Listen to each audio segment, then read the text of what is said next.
সূরা হুদ এর ৬ নম্বর আয়াত। এই আয়াতের মধ্যে আল্লাহ রাব্বুল আলামিন এই দুনিয়ার জগতে যত বিচরণশীল মাখলুক আছে, যে সমস্ত মানুষদের জন্য রিজিকের প্রয়োজন, যে সমস্ত মাখলুকের জন্য রিজিকের প্রয়োজন, আল্লাহ রাব্বুল আলামিন সমস্ত মাখলুক সম্পর্কে একক দায়িত্বের সাথে ঘোষণা দিয়েছেন, ওয়ামা মিন দাব্বাতিন ফিল আরদি ইল্লা আলাল্লাহি রিজকুহা। ভূপৃষ্ঠে বিচরণকারী এমন কোনো প্রাণী নেই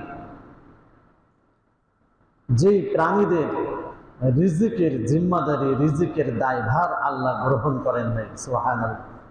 সমস্ত প্রাণী, সমস্ত মাখলুক, সমস্ত মানুষ, সমস্ত কীট পতঙ্গ, যত মাখলুক আছে যারা রিজিকের প্রতি মুহতাজ, আল্লাহ রাব্বুল আলামিন সুস্পষ্ট করে ঘোষণা করছেন, ওয়ামা মিন দাব্বাতিন ফিল আরদি ইল্লা আলাল্লাহি রিজকুহা।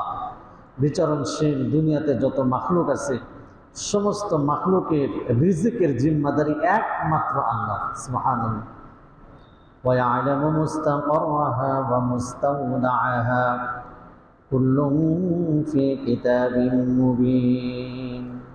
আল্লাহ রাব্বুল আলামিন বলছেন যে তিনি কে কোথায় অবস্থান করছে, কম সময়ে করুক আর বেশি সময়ে করুক, যে যেখানে যে অবস্থান করছে বা অবস্থান করবে, ইহকাল বা পরকাল, নদীতে বা স্থলে, আকাশে বাতাসে, যে যেখানে অবস্থান করুক, কম সময় নিয়ে করুক, বেশি সময় করুক, এই সব কিছুর ব্যাপারে আল্লাহর এলেম আছে না নেই? আল্লাহ জানেন না এখন একটা পাহাড়ের নিচে কোন প্রাণী পড়ে আছে, সমুদ্রের ভিতরে কোন প্রাণী আছে, এখানে আমরা কারা বসে আছি, আসমানের উপরে কারা আছে, আসমানের নিচে কারা আছে, উড়ন্ত অবস্থায় কে আছে, সমস্ত মাখলুক সম্পর্কে আল্লাহ রাব্বুল আলামিন জ্ঞাত। সুবহানাল্লাহ। এরপর আল্লাহ বলছেন, কুল্লুন ফি কিতাবিন মুবিন। এই রিজিকের বিষয়টা